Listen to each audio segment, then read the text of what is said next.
Bienvenue sur Africa 24 et merci d'avoir choisi la chaîne panafricaine pour vous informer.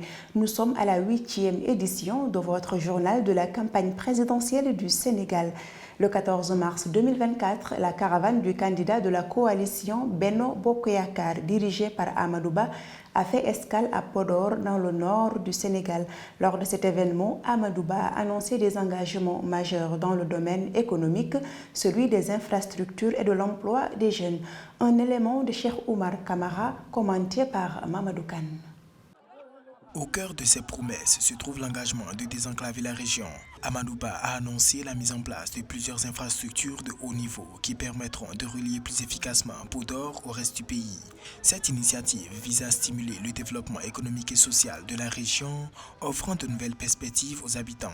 En plus de cet engagement en matière d'infrastructure, Amadou Ba a également mis l'accent sur la création d'emplois pour les jeunes. Conscient des défis auxquels la jeunesse est confrontée, le candidat s'est engagé à mettre en place des programmes visant à offrir des opportunités d'emploi et de formation aux jeunes de la région. Cette mesure vise à combattre le chômage et à encourager l'épanouissement professionnel des jeunes habitants de Podor.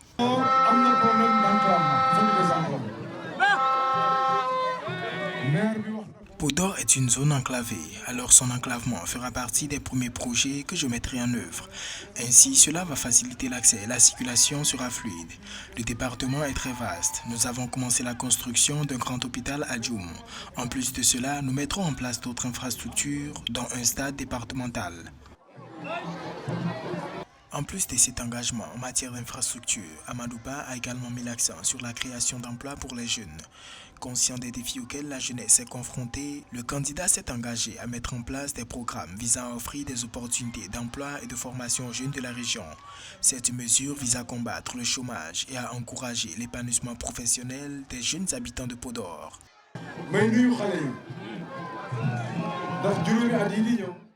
J'ai fait un clin d'œil aux jeunes. Durant les 5 ans à venir, je vais beaucoup investir dans la jeunesse. De ce fait, je serai le président de la République de l'emploi des jeunes. Racine, qui est un investisseur, connaît l'importance d'un employé dans une entreprise. À cet effet, il nous faut des milliers de salariés et d'entrepreneurs ici dans le département de Podor. La visite de la caravane du candidat Amadou Ba à Podor a été l'occasion de présenter un projet ambitieux et concret pour le développement du nord du Sénégal. En promettant de désenclaver la région et de créer des opportunités pour sa jeunesse, Amadou Ba a clairement affiché sa volonté de transformer la réalité socio-économique de Podor et de ses environs. Ancien directeur général des douanes, Boubacar Camara est le candidat de la coalition Kama 2024 à l'élection présidentielle du 24 mars au Sénégal. Son programme proposé aux Sénégalais s'articule autour de 25 mesures prioritaires. Parmi elles figure le transfert de la capitale administrative à Thiès. Samantha Sabiru-Saboubanga.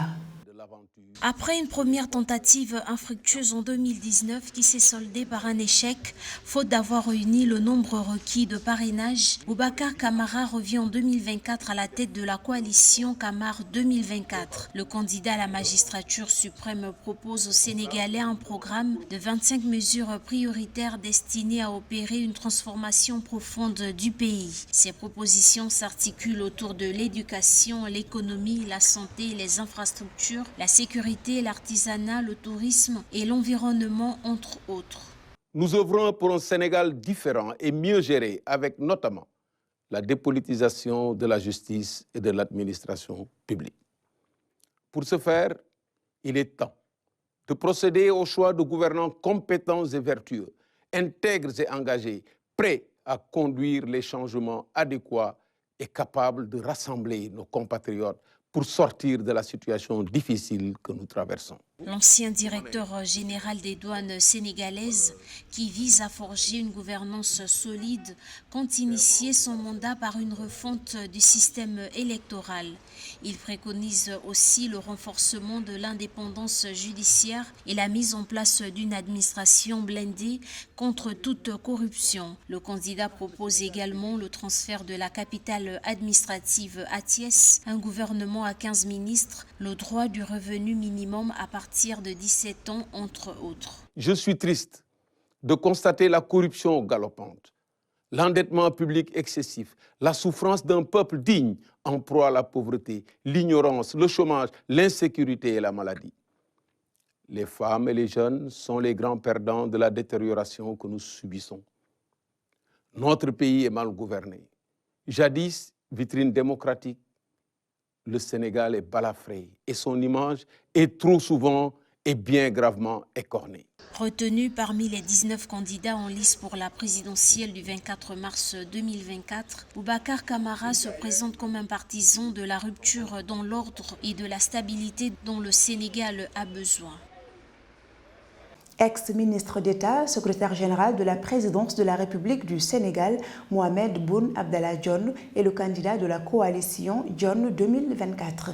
Âgé de 63 ans, il incarne la vision d'un Sénégal juste et promet de ne faire qu'un seul mandat de 5 ans en cas de victoire au scrutin présidentiel du 24 mars. Son portrait avec Fatima Niang.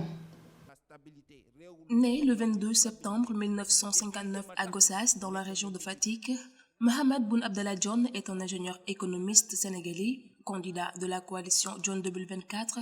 Il se présente comme le président de la réconciliation nationale et prône une vision pour un Sénégal juste. Nous vivons une période où il est crucial de purifier le pays. Et pour s'y faire, il faut qu'on élargisse les cœurs afin de se réconcilier. Inch'Allah, le 24 mars, si vous m'élisez, je serai le président de la réconciliation nationale et de l'unité. Ayant signé la charte pour une pêche durable, initiée par la Coalition nationale pour une pêche durable mardi 12 mars 2024, l'ancien fonctionnaire de l'Organisation des Nations Unies pour le développement industriel promet de revenir sur l'ensemble des accords de pêche liant le Sénégal à d'autres entités. Il s'engage à mettre en œuvre plusieurs réformes, particulièrement dans le domaine économique. Pour résumer mon programme, je partirai du constat que les Sénégalais ont perdu le contrôle de leur économie. Auparavant, nos parents aspiraient à être propriétaires de leur pays. Mais moi, je vise à ce que nous puissions nous réapproprier notre économie. C'est ce que j'appelle la souveraineté économique. Pour y parvenir, ma première action consistera à réformer l'État. Conscient des défis qui touchent la société sénégalaise, l'ancien Premier ministre de la République du Sénégal promet de ne faire qu'un seul et unique mandat de 5 ans s'il sort vainqueur de l'élection présidentielle dont le premier tour doit se tenir le 24 mars 2024.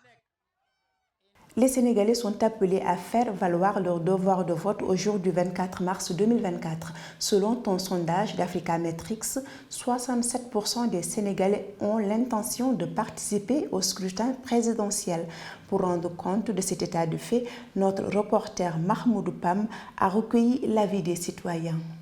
Je m'appelle Ndeiko Dendiaye et bien sûr que je vais voter parce que je pense que c'est dans mon droit de voter et dans le droit de tout citoyen de voter. Parce que ne pas choisir, c'est laisser les autres choisir pour toi. Et on doit choisir pour le développement de notre pays. J'habite à Linguère dans la région de Louga. Je voudrais y aller voter mais malheureusement, je ne peux pas y aller. Je suis très occupé. Je me nomme Aladjina, citoyen sénégalais. Oui, je vote et je vote pour un changement.